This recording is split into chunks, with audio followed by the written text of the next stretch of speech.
Amy Shepard. I was born in 1978, and I was born in Cuba City, Wisconsin. I started first grade here in Dubuque, and I've lived here ever since. I joined when I was 17. I got my parents' permission. It was kind of difficult, but but they signed, and I turned 18 right before I graduated high school, and I shipped out not long after. I went to Fort Leonard Wood, Missouri. That was something. It was hot, but it wasn't too bad. And they also call, of course, Fort Lost in the Woods, because they put you in the truck and they drive you around. It seems like forever, but really you just went down the street. We had co-ed, and I actually liked that. We kept each other in check, and when it came to doing like the Tower of Death, all your obstacle courses, it was kind of nice to have the males there to help you, not just the women, because the males actually pushed us more. And it was nice that, because if they wouldn't have been with us, I think it would have been a lot harder. I went to Fort Sam Houston in Texas. It was harder down in Texas because my instructors did not let us have a lot of study time. They were still treated us like we were in basic. It was more cleaning, and they didn't care if you studied, and I couldn't do it. So then I switched to a 91 Echo, which was a dental specialist, and that was so much easier. I went up the hill, and it was more like school. We learned how to do our charting for our patients. We learned how to count everybody's teeth in the right way.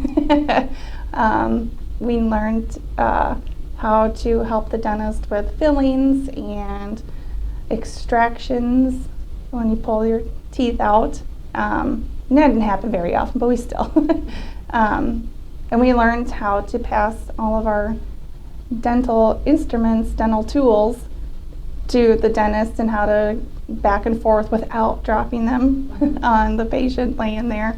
So it wasn't too bad. After that, they sent me to the 91 Bravo school, which is the combat medic, and that was a year long. So we did it on the weekends at the Iowa City VA.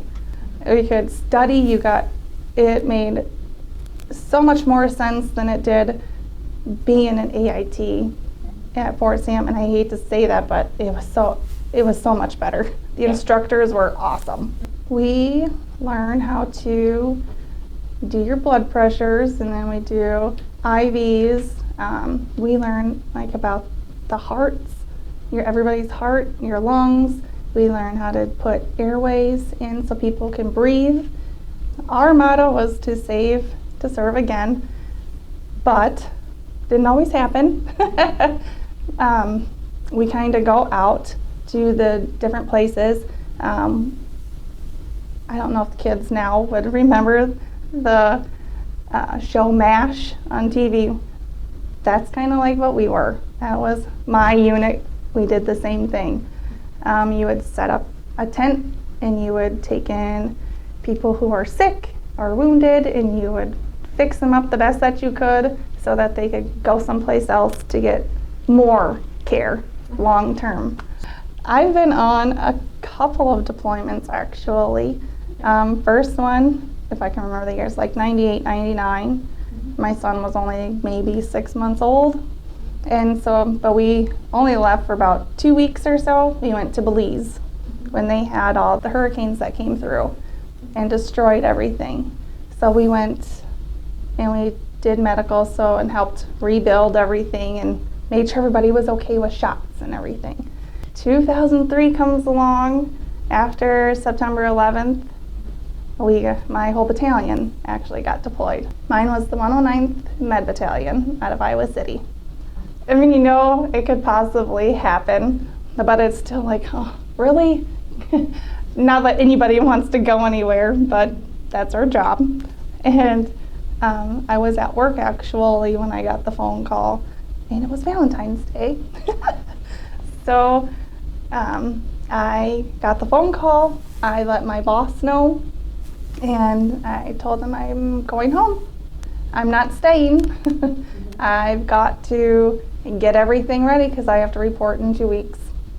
So I got all my legal stuff all together. I got what I needed, the basic things that I needed to take with, and off to Iowa City we went. And then we got in our vehicles, and that was the last time. It was like kind of like a little parade. Your family in the community, whoever would come, would be there just at the beginning, and they would say goodbye, you wave, and that was our send-off, and we were at McCoy.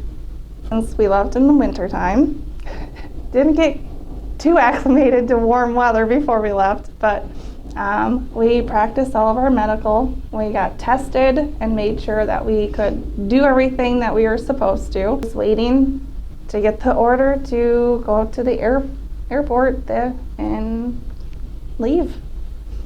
We got to Kuwait in April, and we actually beat all of our equipment there, of course. And so we waited, and we left in June and headed up north. But in 2003, that's when President Bush declared war, and we crossed the border in March from Kuwait to Iraq. Because we came from cold weather, and we were all dressed because we were freezing. So we had all of our cold weather gear on. We land in Kuwait like 16 some hours later, and once they opened that door, we were dying. It was so hot, and at that point we did not care where we were. We started stripping and taking off all of our heavy warm coats and everything and trying to stuff them somewhere. Yeah. Oh, it was just ungodly hot. My unit, we are so different. Our unit always trained as if we were in a war zone anyways, if we were being deployed anywhere. We had co-ed tents. It didn't matter. We never looked at anybody and thought anything different. It was, you're just human and I'm human. But we did have like privacy curtains if we needed to get dressed, or you get dressed in your sleeping bag, which is pretty easy. I was at Camp Diamondback, and we were attached to the 21st CASH. CASH is a combat support hospital, and it's the same thing as like the MASH. They changed it from the MASH units to the CASH units. Okay. So it's the same thing, but it's just a different name.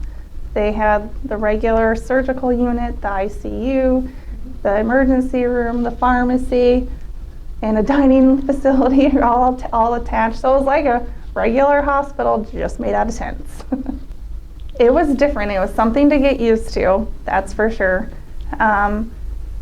Because you're always taught, especially back home in the civilian side, the cleanliness, the sterilization, that is very hard to do when you are deployed, especially in sand. And sand is all over the place. But after a while, it wasn't bad. The only place that was really, really sterile was the OR. We also had a shower tent behind our living quarters, and we had a sign on the front. We had an hour. And there was quite a few of us, females and males. And we were all together at that point. So we shared it with the active duty. We were all together. So on certain nights, the males would go first, and we would have the sign, males from such and such time to this time. And before the females could go in, the last male, there was a male there, he would go in, make sure there was no other males present. Then we would flip the sign, and it was females. I was a combat medic, But we also had a dental clinic too. So in our dental assistant left. We had no dental assistant but me. And so trying to work for 3 months pulling double shifts with a medic and dental at the same time, it was very hard. I would have to tell my dentist, sorry sir, I gotta go, I'll be right back. And a lot of the times, if we had a patient sitting in the chair, he would already be done by the time I got back. So finally we got a dental assistant, so she did everything and I stayed as a medic. We were like 6 days on as a medic, and then we get 24 hours off, if you want to call it, so at least we could really sleep or do our laundry and get that done. And then eventually that wasn't working, so we finally found a way to where we worked 48 hours on and we get 24 hours off. And I mean, but even if you have a day off, it's not really a day off anyways. But yeah, so that's eventually how it went. We did not have to leave anywhere. We would go outside the wire, outside our gate, mostly to do patient transfers if we had the local Iraqis.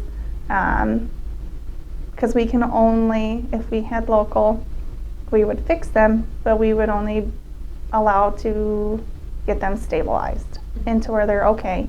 And then we do a patient transfer with their local hospital. They come pick them up and take them to their hospital, and we are no longer responsible for them. So we would do that, and that was scary too, because a lot happened at our front gate.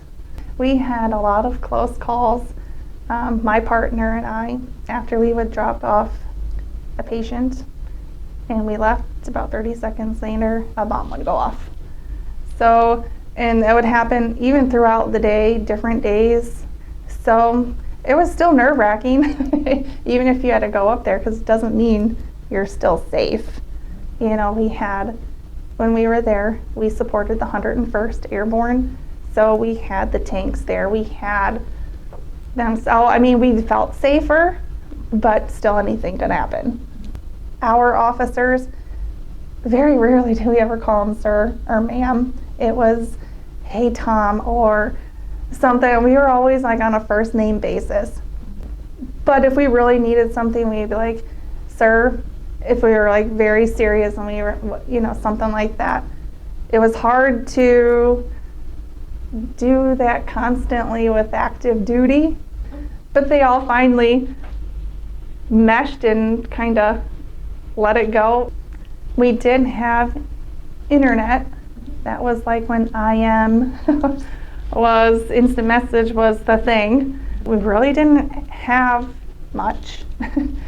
We had telephones, like your pay phones, and it was just like a tent full of just phones, and you had a certain amount of time so that it kept the flow going.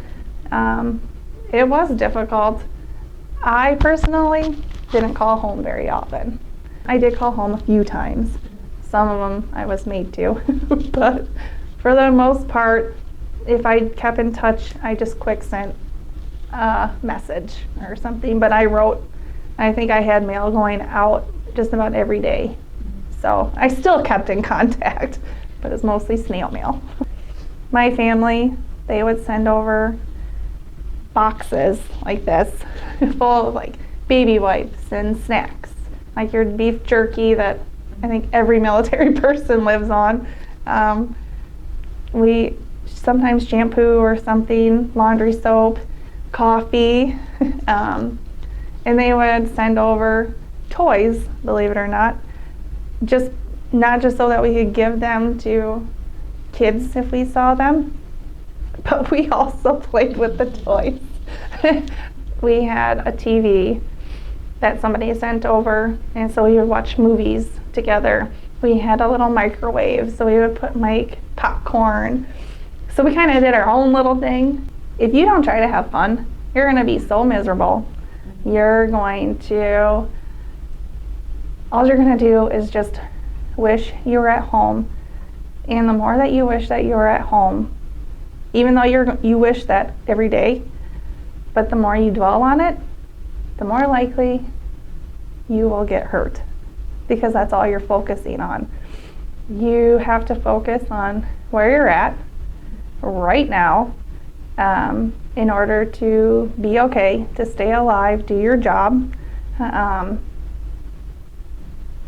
and instead of being sad or depressed or anything that you're not at home, you still have a family to do stuff with, and it's just still important to have fun and laugh once in a while, because you can't be all serious. If you were all serious, it would just be too hard.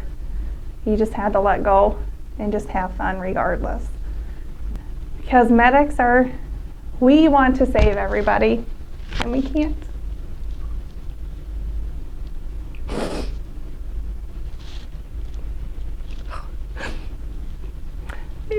And in order to